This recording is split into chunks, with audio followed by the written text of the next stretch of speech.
顏純鈎的專欄，標題為半吊子開放，半吊子改革，中共現代化嘅彌天大謊。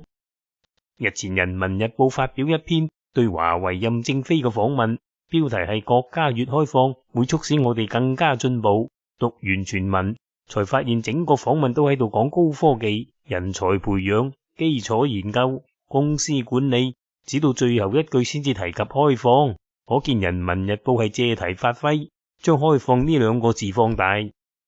有人依據最近中方對外關係放軟身段，與美英歐日韓關係解凍，再加上人民日報重提開放，因此推測中共正在調整基本路線，可能重回改革開放嘅老路上去，咁係一廂情願。首先，人民日報標題強調開放，亦只係開放而已，不再提起改革。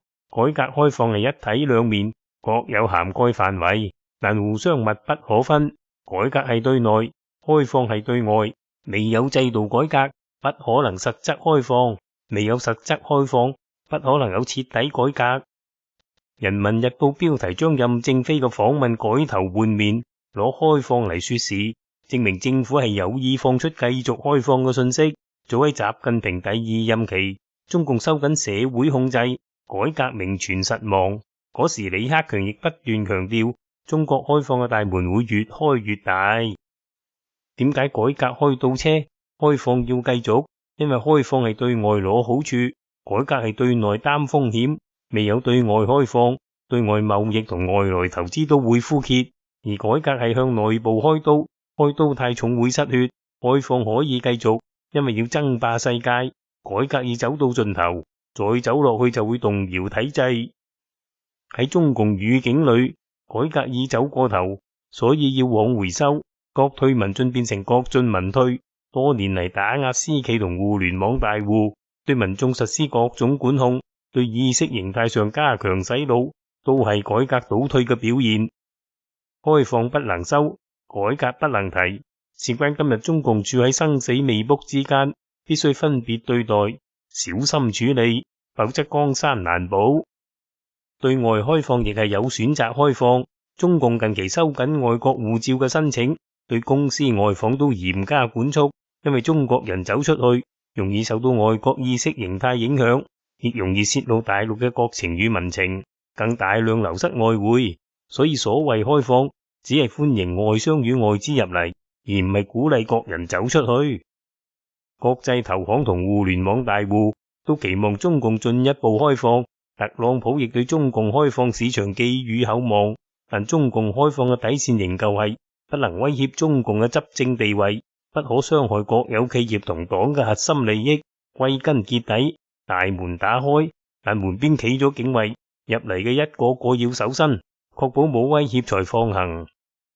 而家仲未有開放嘅領域，好似金融與投資業，對外國資本同公司有吸引力，但對中共卻係潛在嘅威脅。至於現在已經開放嘅領域，好似製造與零售業，人家早已意興闌珊，結業嘅結業，搬遷嘅搬遷，好馬不吃回頭草，再將人家請回來，談何容易？中共想借再開放嘅假象，將外資同外企吸引翻嚟。近年對好多國家實行單方面免簽證，目的不只是吸引遊客，更重要嘅係擺出一種好客嘅姿態，只要人嚟，乜嘢都可以傾。結果係盡管好意滿滿，外國人仲係意興闌珊。40年嚟，開放係利，改革係騙。等到錢財到手，狼子野心又暴露出嚟。事到如今，仲有多少西方政客與商家仲會相信中共，再同你合作，滿足你嘅要求，最終害死自己？中共重提開放，因為有數之不盡嘅實際好處。中共不可能再開放，因為今日之世界與40年前已天差地別。當年美國視中共為窮親戚，能幫就幫；今日美國視中共為敵手，必欲隨之而後快。供應鏈被中共掐脖子，高科技被盜，超限戰打到美國境內，種種花招已經夠痛，仲要再嚟一次？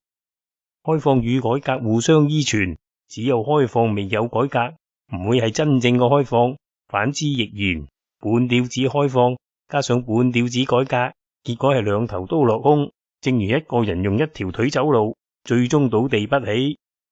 以為中共會再走回改革開放老路，咁係自我陶醉。美中談判亦唔係回到特朗普第一任期嗰種狀態，現在只係互相堪殺累啦，各自歇一口氣，再等機會起殺機而已。本文獲作者授權，轉載自顏純歐 Facebook。文章僅代表作者個人意見，不反映本報立場。